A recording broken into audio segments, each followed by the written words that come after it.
तुम्हारी एक आदत है, जब किसी व्यक्ति की अनुपस्थिति में उसके बारे में सोचते हो, तब तुम एक मन बना लेते हो कि मुझे ना ज़्यादा कुछ सहायता करना नहीं है, उस व्यक्ति को स्वयं करने देना है। परंतु ज्यों ही या तो उस व्यक्ति से तुम्हारी फ़ोन पर बात हो या सामने से जब देख लेते हो, तो एक पल में तुम्हारा मन बदल जाता है और उसके सारे काम स्वयं करके अपनी मेहनत को उसका नाम देने के लिए तैयार हो जाते हो। तुम्हारा मन इतना चंचल है, इस हद तक चंचलता है तुम्हारे मन की। लेकिन जिस वक्त तुम अपनी मेहनत को उसका नाम दोगे, वो श्रेय लेगा ना, वो तो उस वक्त के लिए होगा। पर जैसे ही वो व्यक्ति से सवाल किया जाएगा और जब वो जवाब नहीं दे पाएगा ना, तो तुम दोनों की साथ में निंदा की जाएगी। इसीलिए जिसकी जितनी क्षमता है ना, वही चीज़ सबके सामने नजर आने दो। अगर तुम ज़्यादा बचाओगे तो कहाँ तक बचा लोगे? एक सीमा के बाद, एक हद के बाद ना, वो चीज़ें अच्छे नहीं लगने लगती हैं।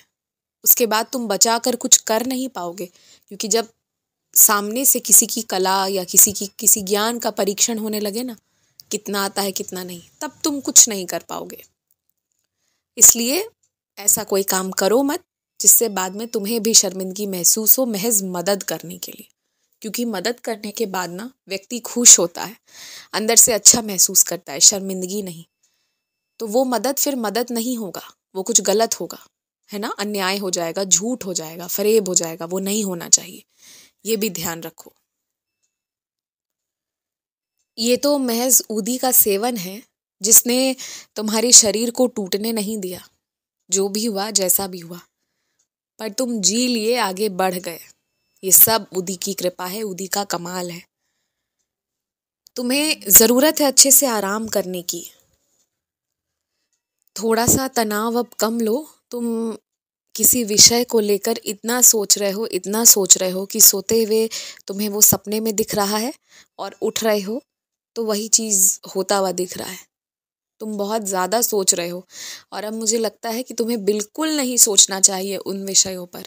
उसकी बजाय तुम्हें अब अच्छा सोचना चाहिए अपने लिए, कि तुम्हें तोहफे मिल रहे हैं, तुम्हें इनाम मिल रहा है, तुम काम अच्छे से कर रहे हो, तरक्की हो रही है, ये सब। और इस साल ना ध्यान रखना कि तुम जिन जिन चीज़ों में भाग लेना चाहते हो ना, उसकी विशेषकर उसकी तिथि पर ध्यान रखना कि कब वो चीज़ें होने वाली हैं। और ये साल पूरा अपने आप को दो, और साथ साथ जहाँ मन करे वहाँ घूमने भी जाओ, पर अपने समय के अनुसार, किसी और के समय के अनुसार नहीं। इस बात का भी बहुत ध्यान रखो। हमेशा खुश रहो, हमेशा मुस्कुराते रहो। अपने से बड़ों का सम्मान तुम हमेशा करते हो, आगे भी वैसे ही करना। और जो जो तुम्हें बहुत तकलीफ़ पहुंचाते हैं ना, उनसे थोड़ा सा उनसे ताल्लुक़ रखना कम कर दो, उनसे मतलब रखना कम कर दो, उनके जीवन से हट जाओ, बहुत कम बातचीत रखो। क्योंकि जो थोड़ी देर होती है उसका प्रभाव बहुत लंबा तुम्हारे ऊपर पड़ता है, और ख़ासकर मानसिक रूप से। इसलिए जो बुराई कर रहे हैं, चाहे वो अच्छे हैं चाहे वो बुरे हैं, उनके उन विषयों से एकदम दूरी बना लो। तुम्हारा पुनः तुम्हारे परिवार के साथ मेल होगा। आशीर्वाद ही नहीं, बल्कि ये चाहत भी है मेरी।